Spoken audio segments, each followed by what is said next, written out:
Saya percaya sampai hari ini Tuhan akan terus menjaga dan memelihara kita, saudara.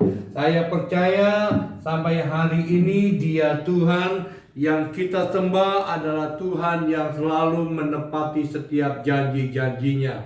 Nah, hari ini saudara, kita akan membaca satu firman Tuhan, saudara, di dalam Yohanes yang kelima, yang ketujuh, saudara. Ayat yang ke-37 sampai dengan ayat yang ke-44 menjadi ayat bacaan kita. Berkata begini, dan pada hari terakhir, yaitu puncak perayaan itu, Yesus berdiri dan berseru, barang siapa haus, baiklah ia datang kepadaku dan minum. Barang siapa percaya kepadaku, seperti yang tertulis dalam kitab suci, dari dalam hatinya akan mengalir aliran-aliran air hidup. Yang dimaksudnya ialah roh yang akan diterima oleh mereka yang percaya kepadanya, sebab roh itu belum datang karena Yesus belum dimuliakan.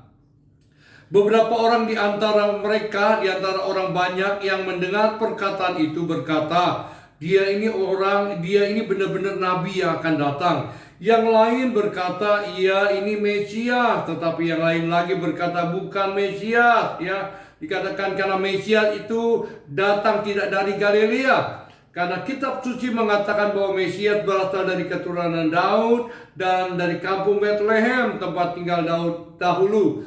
Maka timbullah pertentangan di antara orang banyak karena dia, beberapa orang di antara yang mereka mau menangkap dia, tetapi tidak ada seorang pun yang berani menyentuhnya. Nah, Bapak Ibu yang terkasih dalam Tuhan, ya, pagi hari ini saudara, satu perbincangan yang menarik yang kita baca di dalam ayat yang tadi kita baca, saudara. Namun yang buat saya ingin menjadi perenungan adalah, saudara, ketika Yesus memberi perikop yang dikatakan air sumber hidup, dan ketika dia berkata, barang siapa haus, baiklah ia minum, baiklah ia datang kepadaku dan minum. Barang siapa percaya kepadaku, seperti yang dikatakan oleh kitab suci, dari dalam hatinya akan mengalir aliran-aliran air hidup. Ketika dia berbicara tentang barang siapa haus, baiklah dia minum, datang kepadaku, dia katakan dan minum.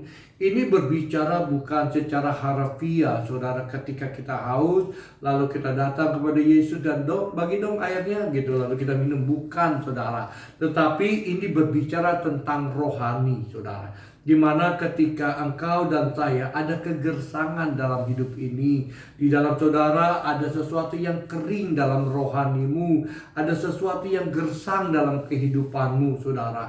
Semuanya hidupmu serba kacau, ya, usahamu gersang, ya, segala hidupmu kelihatannya kacau dan gersang, saudara. Dan engkau hari ini sedang membutuhkan air itu untuk menyirami hidupmu, saudara. Alkitab katakan dengan sangat jelas kalau kita baca dalam Matius 11 ayat 28, marilah kepadaku yang letih, lesu dan beban berat, maka aku akan memberikan jalan kelegaan bagimu.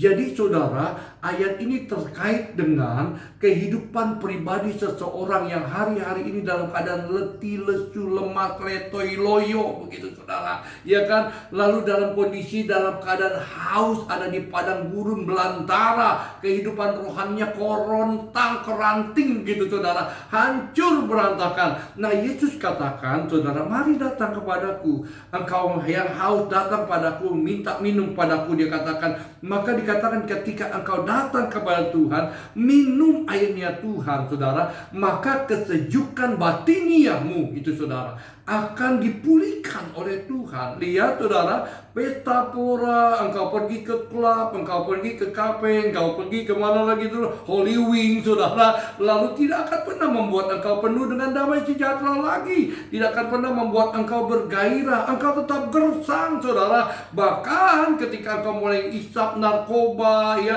engkau pakai narkoba, bukan makin engkau bahagia, saudara, tapi akan makin menjerat engkau, saudara. Di dalam hatimu ada sesuatu yang kosong, di dalam hatimu ada sesuatu yang kering, dan sesuatu yang kosong, sesuatu yang kering itu hanya bisa dipuaskan ketika Kristus ada memenuhi hidupmu dan memenuhi hatimu, saudara.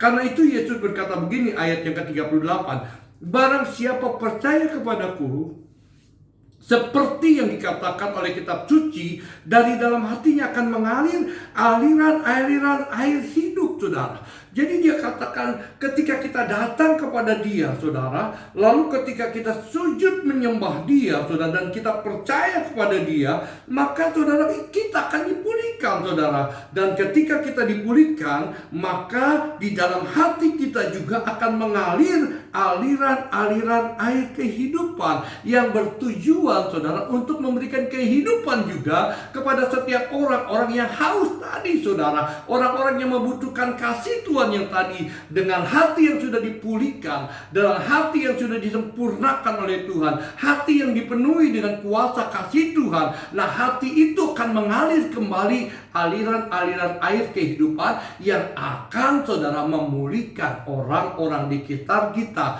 yang membutuhkan kasih-Nya Tuhan.